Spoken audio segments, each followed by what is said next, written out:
네, 막내딸의 물컵 갑질로 갑질 추가 폭로가 본물을 이루면서 한진과 새 모녀가 줄줄이 수사당국의 포토라인에 섰습니다. 이르면 내일 밤엔 조양호 회장의 부인 이명희 전 1호재단 이사장의 구속 여부가 결정되는데요. 네, 외신도 주목할 만큼 갑질의 끝을 보여준 한진과 새 모녀의 혐의, 그리고 사법 처리 전망까지 짚어보겠습니다. 양지열 변호사 모셨습니다. 어서 오세요. 어서 오십시오. 안녕하세요. 네.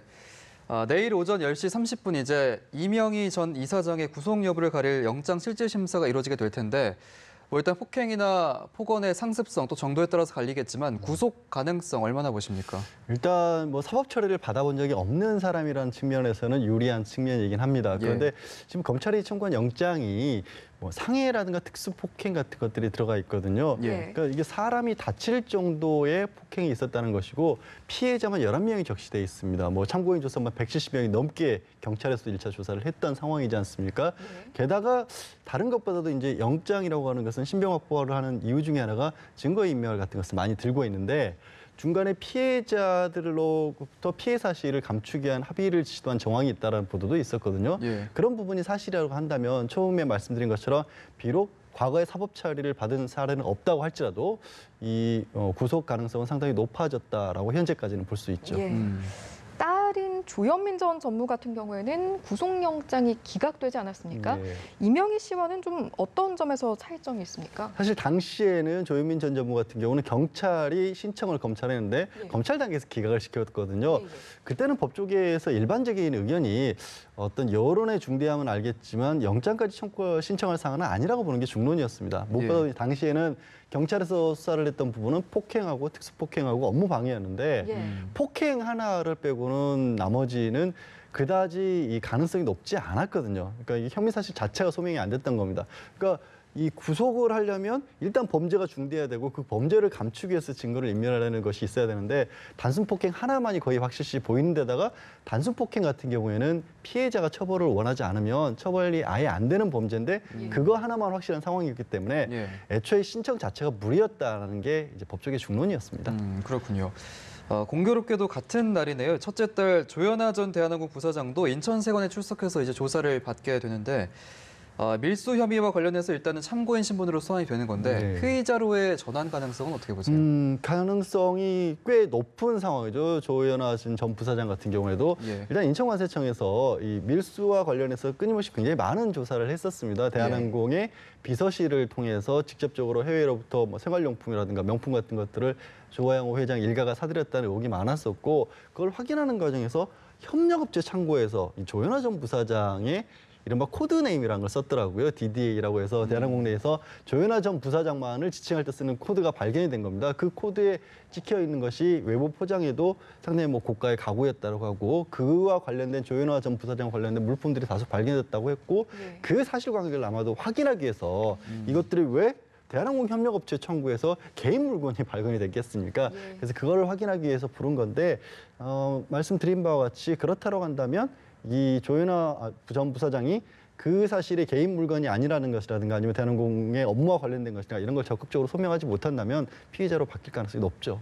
조사 과정은 지켜봐야겠습니다만 현재 밀수 혐의는 한진과 새 모녀가 모두 받고 있기 때문에 아마도 이제 순차적으로 조사가 이루어지지 않을까 싶은데요.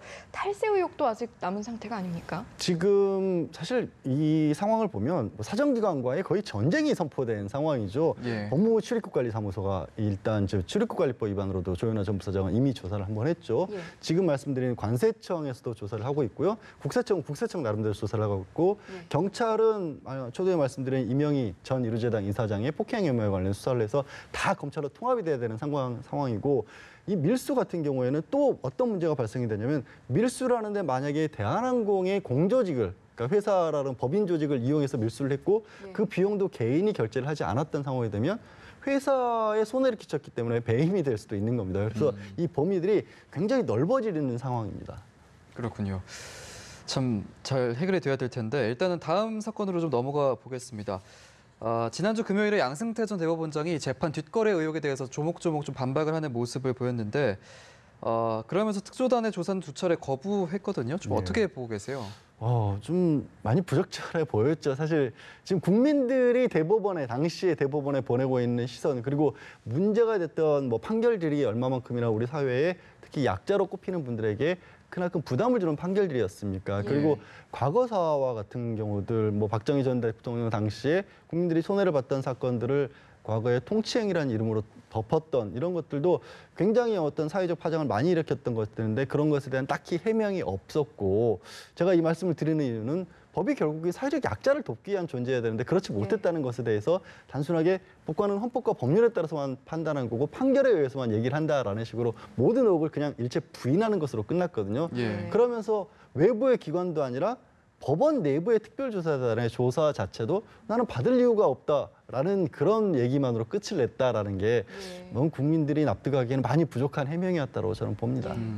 더불어서 또 그 자리에서 재임 시절에 특정 성향을 나타냈다고 불이익을 준 적이 없다라는 입장도 밝혔는데 사실 이 사건의 출발점이 판사에 대한 블랙리스트 의혹이 아니었습니까? 네, 그렇습니다. 사법부의 현재 분위기는 좀 어떤가요?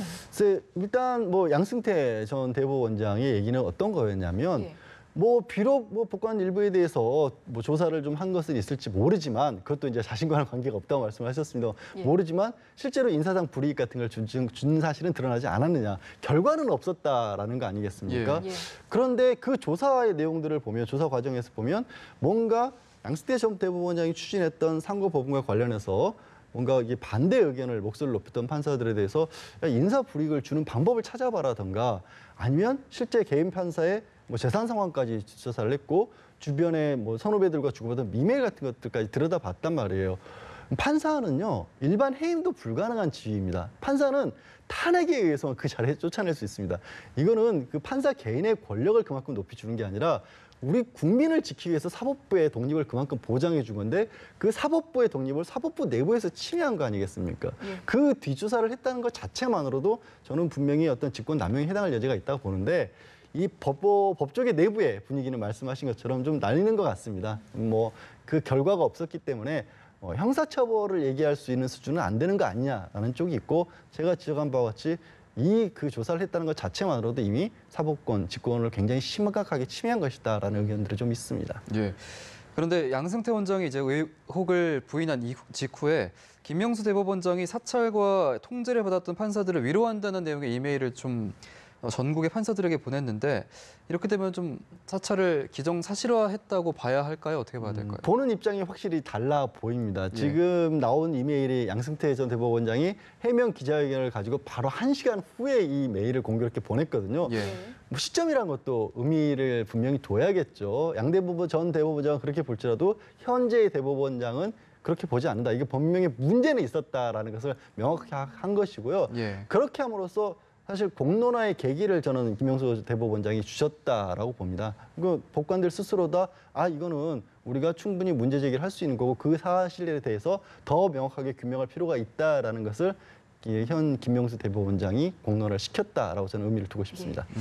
이 와중에 사실 특조단이 밝혀낸 문건의 전문이 공개되지는 않은 상황이기 때문에 문건의 제목만 가지고 이제 양승태 체제 대법원에서 뒷거래를 했다라는 의혹이 좀 섣부른 예단일 수 있지 않을까라는 의견도 있거든요. 저희가 말씀을 나누는 과정에서도요. 제가 하는 얘기라든가 물어보신 질문의 취지 중에서 가끔 이렇게 자막이 밑에 나갑니다. 그럼 어떤 것들이 나가죠? 가장 핵심적인 것들이 나가죠. 제목도 우리가 그렇게 뽑고 선정한다는 게 일반 상식 아니겠습니까? 그런 면에서도 이거는 문건들의 제목만 봐도 왜 청와대와 의견을 조율한다는 내용이 나와 있고 특정 언론사가 거론이 되어 있고 이건 뭔가 법원이 해서는 안 될 일들의 있음을 짐작하게 만드는 제목들이 나왔거든요.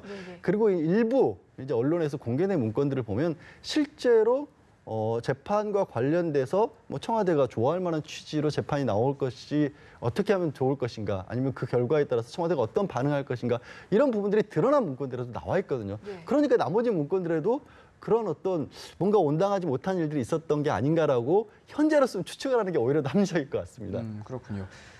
지금 이 특조단의 조사 문건을 공개할지를 두고 이제 법관 대표회의를 보고 결정하겠다라고 김명수 대법원장이 밝혔는데 이 부분은 대법원장 명의로 좀 바로 공개를 할 수 있지 않을까요? 그러니까 대법원장 명의로 분명히 할 수도 있습니다. 다만 어쨌든 김명수 대법원장은 이제 신임 대법원장으로서 향후 이제 전체 법관들을 이끌어 나가야 될 자리에 있는 분이고 현재의 여론도 여론이지만 법원의 어떤 법관들 전체의 공감대 없이 사법개혁이라고 하는 것을 추진하기는 굉장히 어려울 수도 있거든요. 예. 그렇기 때문에 이제 내부의 자문단이라고 할 수는 말씀하신 법관대표회의도 그렇고 외부 자문위라든가 법원장 회의 같은 것들이 또 줄줄이 예정이 돼 있거든요. 4일에도 있고 11일에도 있고 그런 법원 내부의 목소리들을 참고를 해서 그 어떤 결정을 아마 할 것으로 보이고요. 그 법원 내부의 목소리를 듣는다는 거는 또 동시에 그것이 뭐 언론을 통해서도 여론의 공론화를 시키는 어떤 장치도 될 수 있기 때문에 혼자서 하는 사법개혁이 아니라 전체 국민의 바람을 담은 사법개혁 그리고 현재 사건을 해결하는 과정에 있어서도